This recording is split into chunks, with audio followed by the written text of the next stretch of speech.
4. Los problemas.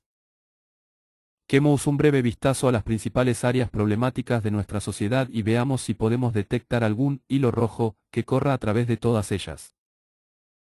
Altos impuestos. Los impuestos elevados, y cada vez mayores, han debilitado a casi todos los ciudadanos y están obstaculizando la productividad, los incentivos y el ahorro personal, así como también las energías libres de la gente.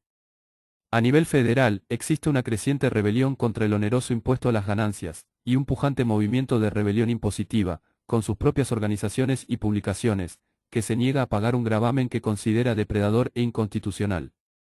A nivel local y estatal, se expresan de modo cada vez más masivo opiniones contrarias a los opresivos impuestos a la propiedad. Así, en California, un documento con 1,2 millones de votantes firmó un petitorio por la iniciativa Harvis-Gann en la elección de 1978, una propuesta que reduciría en forma drástica y permanente los impuestos a la propiedad del 33% al 1% y pondría topes a la evaluación fiscal de la propiedad. Más aún, la iniciativa Harvis-Gann exige una aprobación de 2/3 de todos los votantes registrados en el estado de California, con lo cual obliga a congelar el aumento de los impuestos a la propiedad más allá del tope del 1%. Y, para asegurarse de que el Estado simplemente no lo sustituya por otro gravamen, la iniciativa también requiere 2/3 de los votos para que la legislatura estatal aumente cualquier otro impuesto en el Estado. Además, en el otoño de 1977, miles de propietarios en Cook County, Illinois, participaron en una huelga impositiva contra él. Impuesto a la propiedad, que había aumentado en forma notable debido a mayores valuaciones. Es innecesario enfatizar que el gobierno tiene el monopolio exclusivo del impuesto a las ganancias, a la propiedad o cualquier otro. Ningún otro individuo u organización disfruta del privilegio de recaudar impuestos, de obtener sus ingresos mediante la coerción. Crisis fiscal urbana. En toda la nación, los estados y las localidades experimentan dificultades para pagar el capital y los intereses que deben sobre su abultada deuda pública. La ciudad de Nueva York ha sido la primera en declarar un default parcial sobre sus obligaciones contractuales. El problema de la crisis fiscal urbana consiste sencillamente en que los gobiernos urbanos gastan demasiado, incluso más de lo que obtienen con las exacciones impositivas. Cuánto gastan los gobiernos urbanos o estatales depende de ellos. Una vez más, el gobierno es el culpable. Vietnam y otras intervenciones en el exterior.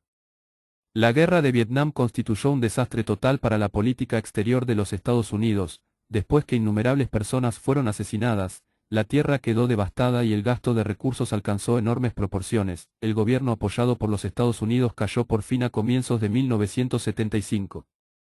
Como es lógico, la derrota en Vietnam dio origen a un fuerte cuestionamiento de la política exterior intervencionista de los Estados Unidos en su conjunto, y a ello se debió en parte el hecho de que el Congreso pusiera un freno a la intervención militar estadounidense en el fracaso de Angola. El gobierno federal, por supuesto, también tiene el monopolio exclusivo de la política exterior. La guerra fue realizada por las Fuerzas Armadas estadounidenses, que también son reclutadas en forma coercitiva y monopólica por el mismo gobierno. Este es, pues, absolutamente responsable de toda guerra y de todo problema de política exterior, en su totalidad y en cada aspecto. Crímenes en las calles. Consideremos lo siguiente, estos crímenes, por definición, se están cometiendo en las calles. Estas pertenecen casi universalmente al gobierno, que por ende tiene un monopolio virtual de la propiedad de la calle. La policía, que supuestamente protege a los ciudadanos del crimen, es un monopolio compulsivo del gobierno. Y las cortes, cuya función es condenar y castigar a los criminales, también son un monopolio gubernamental coercitivo. En consecuencia, el gobierno ha tenido a su cargo cada aspecto del problema del crimen callejero. El fracaso aquí, al igual que en Vietnam, solo a él debe imputársele. Congestión del tránsito. Nuevamente, esto ocurre solo en las calles y rutas de propiedad gubernamental. El complejo militar industrial. Este complejo es enteramente una creación del gobierno federal. Este es el que decide gastar innumerables miles de millones en armamento nuclear de superlativa capacidad de destrucción, el que negocia contratos, el que subsidia la ineficiencia mediante garantías de utilidad fija por encima del costo, el que construye fábricas y las arrienda o directamente las entrega a los contratistas. Por supuesto, los negocios implicaron un lobby para el logro de estos privilegios, pero solo a través del gobierno pueden existir los mecanismos de privilegio y esta mala asignación de recursos que se caracteriza por el despilfarro. Transporte. La crisis del transporte comprende no solo embotellamientos de tránsito, sino también deterioro de los ferrocarriles, precios excesivos en las aerolíneas, congestión en los aeropuertos en las horas pico y déficit en los subterráneos, por ejemplo, en la ciudad de Nueva York, que están al borde de la ruina. Sin embargo, durante el siglo XIX se construyeron demasiadas rutas mediante importantes subsidios gubernamentales, federales, estatales y locales, y esta industria ha sido la que experimentó mayores regulaciones, y por más tiempo, en la historia de los Estados Unidos. Las aerolíneas están cartelizadas a través de la regulación del Directorio de Aeronáutica Civil y subsidiadas mediante esa regulación, con contratos postales y aeropuertos virtualmente gratuitos. Todos los aeropuertos en los que operan líneas comerciales pertenecen a ramas del gobierno, en su mayoría locales. Los trenes subterráneos de la ciudad de Nueva York han sido propiedad gubernamental durante décadas. Contaminación de los ríos. Los ríos no pertenecen a nadie, es decir, siguen siendo del dominio público, o sea, propiedad fiscal. Además, la contaminación de las aguas se debe en gran medida a los sistemas de drenaje cloacal municipales. También aquí el gobierno es el principal responsable, al mismo tiempo el mayor contaminador y el dueño más negligente del recurso. Escasez de agua. Es un problema crónico en algunas áreas del país e intermitente en otras, como la ciudad de Nueva York. Sin embargo, el gobierno, 1, posee los ríos de los cuales proviene el agua, por ser estos del dominio público, y 2, como proveedor comercial virtualmente único de agua, es dueño de los depósitos y de los sistemas de cañerías que la transportan.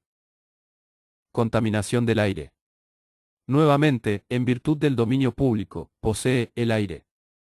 Además, han sido las Cortes de Justicia, propiedad exclusiva del gobierno, las que durante generaciones, respondiendo a una política deliberada, han dejado de proteger nuestros derechos de propiedad sobre nuestras personas y nuestros cultivos ante la contaminación generada por la industria. Más aún, gran parte de la contaminación proviene de plantas gubernamentales. Escasez de energía y cortes de electricidad. En todo el territorio, los gobiernos estatales y municipales han creado monopolios de gas y energía eléctrica y han concedido estos privilegios monopólicos a compañías privadas, las cuales son reguladas y cuyas tarifas son establecidas por agencias gubernamentales, lo que les asegura una ganancia permanente y fija. De nuevo, el gobierno ha sido la fuente del monopolio y la regulación. Servicio telefónico.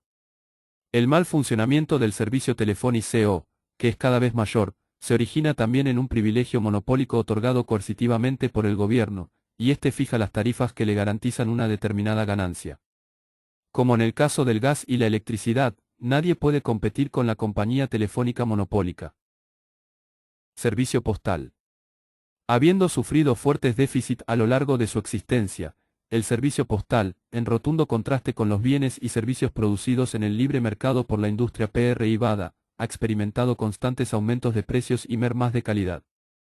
La mayoría del público, que utilizaba un correo de primera categoría, se vio obligada a subsidiar empresas que proporcionan servicios de segundo o tercer nivel. Una vez más, la oficina de correos ha sido, desde fines del siglo XIX, un monopolio compulsivo del gobierno. Toda vez que las empresas privadas han podido competir, incluso de manera ilegal, en la entrega del correo, invariablemente han brindado un mejor servicio a menor precio. Televisión. Los programas televisivos son insulsos y las noticias, distorsionadas. Las emisoras de radio y los canales de televisión fueron nacionalizados durante medio siglo por el gobierno federal, quien otorga licencias privilegiadas con carácter gratuito y puede, y de hecho lo hace, revocarlas cuando una emisora incurre en el desagrado de la Comisión Federal de Comunicaciones. ¿Cómo puede existir una genuina libertad de expresión o de prensa en tales condiciones? Sistema de asistencia social. La asistencia social, por supuesto, es campo exclusivo del gobierno, tanto estatal como local. Urbanización. Junto con el tránsito, es uno de los más conspicuos fracasos urbanos en los Estados Unidos. Sin embargo, pocas industrias han estado tan entrelazadas con el gobierno. La planificación urbana ha controlado y regulado las ciudades. Las leyes de zonificación impusieron innumerables restricciones a la propiedad inmueble y a la tierra. Los impuestos a la propiedad limitaron el desarrollo urbano y forzaron a la gente a abandonar sus hogares.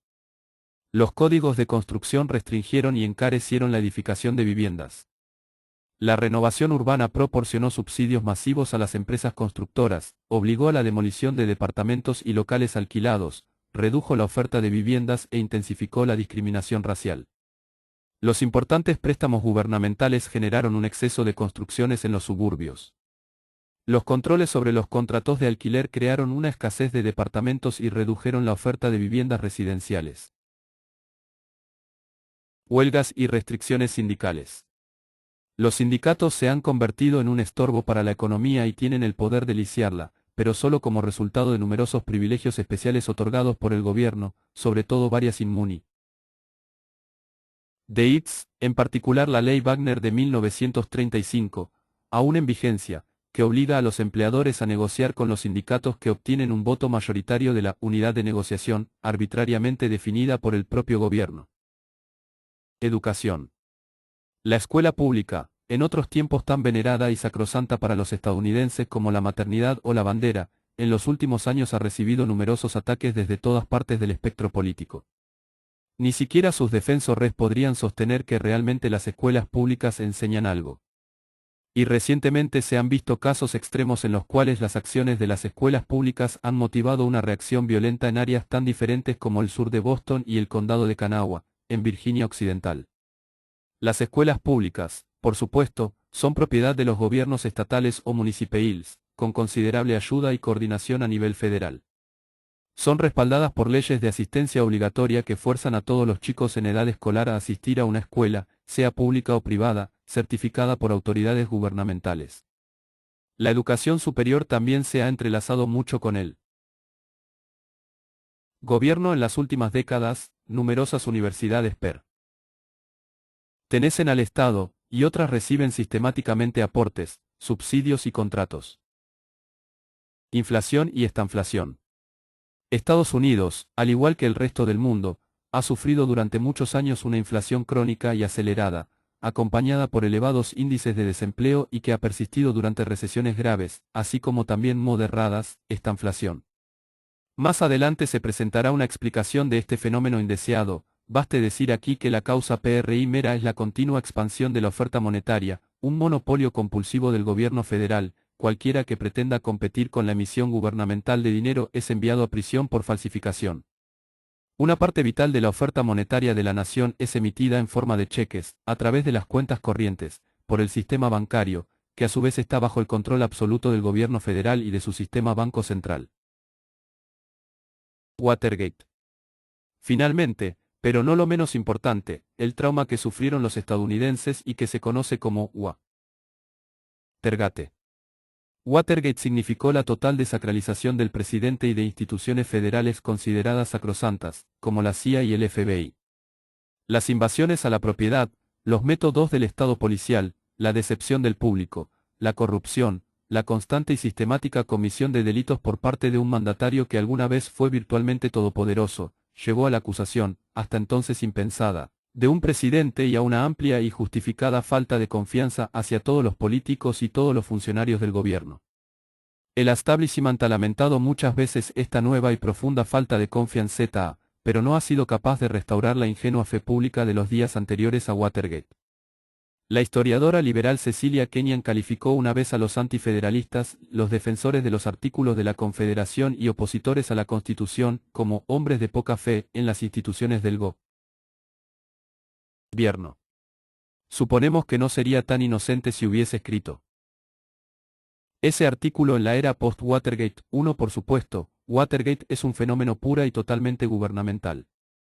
El presidente es el ejecutivo principal del gobierno federal, los plomeros fueron su instrumento, y el FBI y la CIA son también agencias gubernamentales.